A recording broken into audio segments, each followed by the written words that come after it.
Hi guys, आज हम फिर आपके लिए एक नई और बहुत मजेदार स्टोरी लाए हैं। आपको इसे सुनने में बहुत मजा आएगा और ऐसी ही मजेदार स्टोरी सुनने के लिए हमारे चैनल स्टोरी किंगडम को सब्सक्राइब, लाइक, शेयर कीजिए और कमेंट में बताइए कि आपको ये स्टोरी कैसी लगी। तो स्टार्ट करते हैं। शीशे के शहर का आखिरी सच। शहर का नाम था कांचपुर।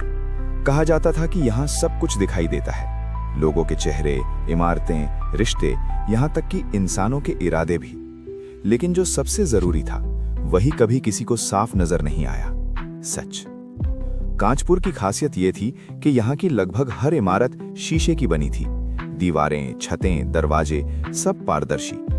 लोग कहते थे यहाँ कुछ छुपता नहीं, पर सच ये था कि कांच के पीछे छुपना सबसे आसान होता है। इस शहर में रहने वाला आरव एक आम लड़का नहीं था।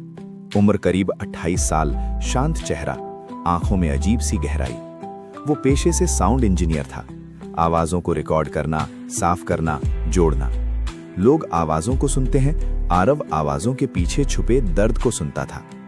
उसके पिता की मौत बचपन में हो गई थी। माँ एक सरकारी अस्पताल में नर्स थी। सादा जीवन, कम दोस्त, ज्यादा खामोशी, यही आरव की पहचान थी। एक रात करीब 2:17 पर आरव अपने छोटे से फ्लैट में बैठा पुराने रिकॉर्ड सुन रहा था। तभी उसके लैपटॉप पर एक अनजान फाइल अपने आप डाउनलोड हो गई। फाइल का नाम था glass17.wave। आरव चौंक गया। उसने इंटरनेट बंद कर रखा था। उसने प्ले दबाया। पहले कुछ सेकंड सिर्फ शोर था, फिर एक औरत की सिसकियों की आवाज, डरी हुई, टूटी हुई। अगर कोई ये सुन रहा है तो प्लीज मुझे ढूंढना, मैं यहां फंसी हूं, ये शहर झूठ बोलता है। आवाज अचानक कट गई। आरव का दिल जोर से धड़कने लगा। ये कोई आम रिकॉर्डिंग नहीं थी। आवाज में डर था, लेकिन उससे भी ज्यादा सच। अगली सुबह उसने उस फाइल को एनालाइज किया। बैकग्राउंड में हल्की सी ध्वनि थी, कांच के टकराने की, और कहीं दूर से आती एक घंटी। आरव समझ गया, ये आवाज कांचपुर के पुराने हिस्से की थी, वो हिस्सा जहां अब कोई नहीं जाता। लोग कहते थे वहां एक प्रोजेक्ट के दौरान हादसा हुआ था, कई लोग मरे, केस दबा दिया गया। शहर आगे बढ़ गया, सच पीछे छूट गया। आरव ने ठान लिया वो इस आवाज की मालिक को ढूंढेगा। उसी दिन उसकी मुलाकात मीरा से हुई। मीरा एक पत्रकार थी, बेबाक, निडर और सच के पीछे जान देने वाली। उसकी आंखों में सवाल थे और चेहरे पर जिद। आरव ने रिकॉर्डिंग सुनाई। मीरा चुप हो गई, फिर बोली, ये आवाज, मैंने इसे पहले भी सुना है। आरव हैरान रह गया। मीरा ने बताया, 3 साल पहले एक लड़की लापता हुई थी। नाम था सिया मल्होत्रा। सिया एक आर्किटेक्ट थी और कांचपुर के सबसे बड़े प्रोजेक्ट ग्लास सिटी फेज 2 पर काम कर रही थी। फिर एक दिन गायब। केस को स्वेच्छा से शहर छोड़ना बताकर बंद कर दिया गया। लेकिन मीरा को यकीन था सिया जिंदा है, और अब ये रिकॉर्डिंग। दोनों ने मिलकर पुराने हिस्से की तरफ जाना तय किया। शाम ढलते ही कांचपुर का वो इलाका और भी डरावना हो जाता था। टूटी इमारतें, चटकता हुआ शीशा, हवा में अजीब सी सीटी। अचानक आरव का रिकॉर्डर अपने आप चालू हो गया। वही आवाज, आरव, अगर तुम ये सुन रहे हो तो तुम सही रास्ते पर हो। आरव का खून जम गया। इसे मेरा नाम कैसे पता? उसने फुसफुसाकर पूछा। मीरा ने डरते हुए चारों ओर देखा। शायद वो हमें देख रही है। वे एक अधूरी इमारत के अंदर पहुंचे। अंदर दीवारों पर अजीब निशान थे, जैसे किसी ने कांच पर नाखूनों से कुछ लिखने की कोशिश की हो। आरव ने टॉर्च घुमाई और तभी एक परछाई, एक पल के लिए, फिर गायब। मीरा चीख पड़ी।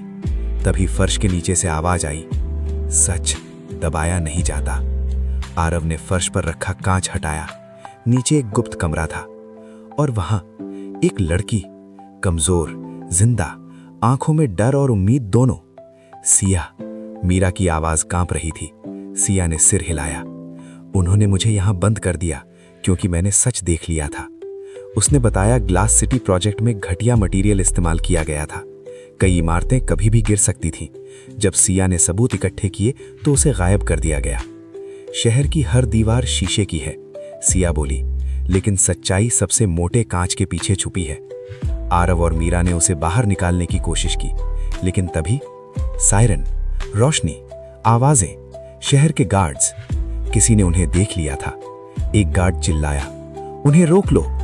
भागदौड़ शुरू हो गई। कांच टूटने की आवाजें, चीखें, अंधेरा। मीरा फिसल गई। आरव ने उसका हाथ पकड़ा, लेकिन उसी पल एक गोली चली और सब कुछ थम गया। आरव ने नीचे देखा, खून, लेकिन ये मीरा का नहीं था। सिया जमीन पर गिर चुकी थी, आंखें खुली थीं, होठों पर एक हल्की सी मुस्कान। कम से कम सच तो बाहर आया। उसकी आंखें बंद हो गईं। गार्ड्स पास आ गए। आरव और मीरा को पकड़ लिया गया। अगली सुबह अखबारों में हेडलाइन थी, पुराने इलाके में अवैध घुसपैठ, 2 लोग गिरफ्तार। सिया का नाम कहीं नहीं, सबूत जब्त, रिकॉर्डिंग गायब। लेकिन आरव के दिमाग में सिया की आखिरी बात गूंज रही थी। और उसी रात जब वो जेल की अंधेरी कोठरी में बैठा था, उसके कानों में एक जानी पहचानी आवाज गूंजी, ये कहानी यहीं खत्म नहीं हुई आरव, अब सच तुम्हारी आवाज से बोलेगा। आरव की आंखें फैल गईं, क्योंकि ये आवाज उसकी अपनी थी। और तभी जेल की लाइट अपने आप बुझ गई। अंधेरे में सिर्फ एक सवाल रह गया, क्या आरव सच को दुनिया तक पहुंचा पाएगा या कांचपुर एक और आवाज निगल जाएगा। जेल की कोठरी में अंधेरा था, लेकिन आरव के भीतर सब कुछ जल रहा था। जिस आवाज को उसने सुना था वो उसकी अपनी थी। वही लहजा, वही ठहराव, वही कंपन। ये कैसे हो सकता है? उसने अपने कान ढक लिए, लेकिन आवाज फिर भी गूंजती रही, डरो मत आरव, तुम पागल नहीं हो। लाइट अचानक जल उठी। आरव ने सामने देखा, एक बूढ़ा आदमी, सादा कपड़े, आंखों में अजीब सी चमक। वो जेल का सुपरिटेंडेंट नहीं था, वर्दी नहीं थी। आप कौन हैं? आरव ने पूछा। आदमी मुस्कुराया। मेरा नाम अनिरुद्ध सेन है, कभी इस शहर का सबसे बड़ा प्लानर था। आरव चौंक गया। ये वही नाम था जो ग्लास सिटी प्रोजेक्ट की पुरानी फाइलों में सबसे ऊपर लिखा होता था और फिर अचानक गायब हो गया था। अनिरुद्ध कुर्सी पर बैठ गया। तुम्हें लग रहा होगा कि यह शहर शीशे का है, इसलिए यहां सब दिखता है, लेकिन असल में यह शहर आवाजों का है। और तुम उन आवाजों को सुन सकते हो जिन्हें बाकी दुनिया अनदेखा कर देती है। आरव समझ गया, यह आदमी सब जानता है। अनिरुद्ध ने धीरे धीरे सच बताना शुरू किया। कांचपुर की नींव एक प्रयोग पर रखी गई थी, एक ऐसा शहर जहां हर इमारत, हर दीवार, हर शीशा सिर्फ देखने के लिए नहीं, सुनने के लिए भी था। इन इमारतों में माइक्रो वाइब्रेशन सेंसर लगे थे। लोग जब बोलते, रोते, डरते, उनकी भावनाएं दीवारों में कैद हो जाती। इसे हम कहते थे इमोशनल आर्काइव। अनिरुद्ध बोला, शहर खुद लोगों को रिकॉर्ड करता था। आरव की सांस अटक गई। तो सिया की आवाज? शहर ने रिकॉर्ड की थी। अनिरुद्ध ने सिर हिलाया। लेकिन जब सिया ने यह जान लिया कि इस टेक्नोलॉजी का इस्तेमाल लोगों को कंट्रोल करने में हो रहा है, तो उसने सब उजागर करने की कोशिश की और इसी वजह से उसे मिटाने की कोशिश की गई। मीरा को भी यह सब नहीं पता था, वो सिर्फ सच की तलाश में थी।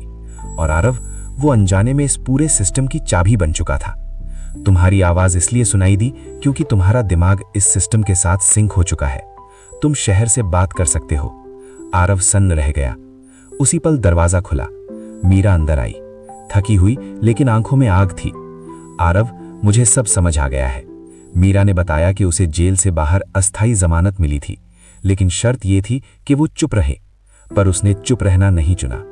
उसने शहर के पुराने सर्वर की लोकेशन ढूंढ ली थी, वही सर्वर जहां इमोशनल आर्काइव रखा था।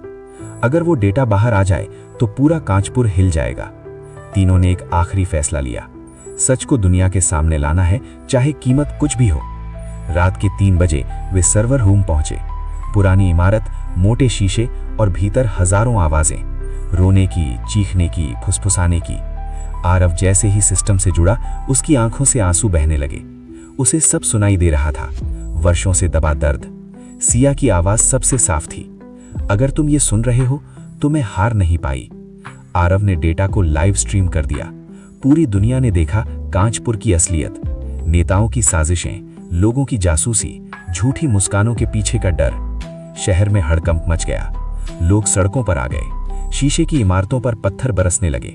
पहली बार कांचपुर टूटा, सिर्फ इमारतों में नहीं, सिस्टम में। सरकार को हस्तक्षेप करना पड़ा। गिरफ्तारियां हुई। ग्लास सिटी प्रोजेक्ट हमेशा के लिए बंद कर दिया गया। और सिया, उसे आधिकारिक रूप से शहीद घोषित किया गया, एक सच्ची हीरो। मीरा ने उसकी कहानी दुनिया को सुनाई। उसकी किताब बेस्ट सेलर बनी, शीशे के पीछे का शहर। अनिरुद्ध सेन ने अदालत में सब कुछ कबूल किया। उसे सजा हुई, लेकिन जाते जाते उसने आरव से कहा, तुमने शहर को आजाद कर दिया। कई महीने बाद कांचपुर अब वैसा नहीं था। कई इमारतें टूट चुकी थीं, नई इमारतें सीमेंट की थीं, साधारण, अपारदर्शी। लोग अब कम दिखते थे, लेकिन ज्यादा सच्चे थे। आरव शहर छोड़ने वाला था। रेलवे स्टेशन पर मीरा उसके साथ खड़ी थी। अब क्या करोगे? उसने पूछा। आरव मुस्कुराया। आवाजों को सुनना कभी बंद नहीं करूंगा, लेकिन अब उन्हें कैद नहीं करूंगा। ट्रेन चली। खिड़की से बाहर देखते हुए आरव ने महसूस किया, शहर पीछे छूट रहा है, लेकिन सच हमेशा साथ रहेगा। कांचपुर अब सिर्फ एक शहर नहीं था, वो एक सबक बन चुका था कि सच चाहे जितने शीशों के पीछे छुपा हो, कभी न कभी टूट ही जाता है।